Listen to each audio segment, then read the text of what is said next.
নির্বিচারে পাহাড় কাটা, বন উজাড় ও নদী খাল দখলের কারণেই প্রতি বছর বন্যা, পাহাড়ি ঢল ও পাহাড় ধস বাড়ছে বলে মন্তব্য করছেন বিশ্লেষকরা।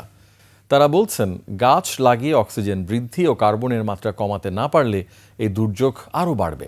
আবহাওয়া বিভাগকে আরও শক্তিশালী ও ভারতসহ প্রতিবেশী রাষ্ট্রের সঙ্গে দ্বিপাক্ষিক চুক্তি করে দুর্যোগের আগাম বার্তা নিশ্চিতের সুপারিশ করেছেন বিশ্লেষকরা। হাকিম মাহির রিপোর্টে বিস্তারিত।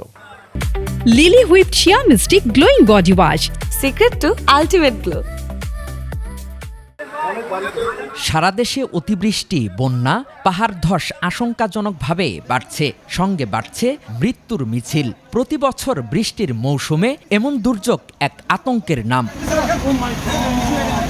চট্টগ্রাম, কক্সবাজার, সিলেট, রাঙামাটি ও বান্দরবানে বন্যা, পাহাড়ি ঢল ও পাহাড় ধসে এ পর্যন্ত ৫১ জনের মৃত্যু হয়েছে, আহত হয়েছেন ৩৯ জন। বন্যায় পানিবন্দী পরিবারের সংখ্যা ২,৬৭,৯১৮। ক্ষতিগ্রস্ত মানুষের সংখ্যা ১০ লাখেরও বেশি।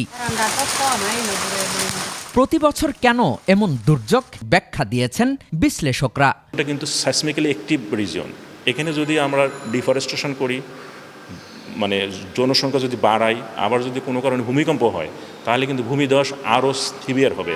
মানব সৃষ্টি যে রাস্তাঘাট, কালভার্ট, এর কারণে কিন্তু বন্যা হচ্ছে।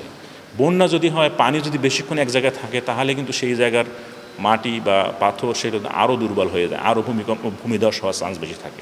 বনভূমি উজাড় করে ও পাহাড় কেটে সমতল বা খাড়া ঢাল তৈরি করার ফলে পাহাড়ের প্রাকৃতিক ভারসাম্য নষ্ট হয় জানিয়ে বিশ্লেষকরা বলেন, ভারী বৃষ্টিতে খুব সহজেই পাহাড়ের মাটি ধসে পড়ে। আমাদের এই বেশি বৃষ্টিপাত হলে সয়েল মাটি অ্যাবজর্ব করতে এক পর্যায়ে সে আর ধারণ ক্ষমতা হারিয়ে ফেলে, তখনই ল্যান্ডস্লাইড হয়, যেটা বলে থাকি ল্যান্ডস্লাইড।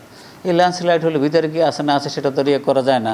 তো এখন গভর্নমেন্টেরই উচিত যে প্ল্যান করি যে আমরা যে অবস্থায় আছি, ভবিষ্যতে আমাদের যে ওয়েদার ক্লাইমেটিক কন্ডিশন, এর আশপাশ থেকে লোকজন সরাই রাখা। আর্লি ওয়ার্নিং সিস্টেম, এই যে হঠাৎ করে বৃষ্টিপাত বেশি হবে, এই তথ্যটা যাতে রাইট সময়ে রাইট পিপলের কাছে যায়, সেই ব্যবস্থাটা করতে হবে।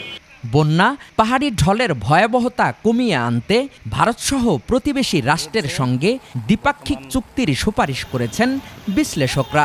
তারা বলছেন, দ্বিপাক্ষিক চুক্তি হলে ভাটির দেশের মানুষ বন্যাসহ দুর্যোগের আগাম সংকেত পেলে প্রস্তুতি নিতে পারবে। আমার দেশের লোল্যান্ডে যত এগ্রিকালচার আছে, এটা তার মধ্যে কিছু প্রিভেনশন কিছু নিতে পারে। এই ধরনের কোঅপারেশন অবশ্যই জরুরি। দেশের নদীনালা, খালবিল ও হাওর দখলমুক্ত করে পানির সাধারণ গতি ফিরিয়ে আনতে না পারলে ভবিষ্যতে আরও বন্যা ও পাহাড় ধসের আশঙ্কা দেখছেন বিশ্লেষকরা। হাকিম মাহি, ২১ টেলিভিশন, ঢাকা।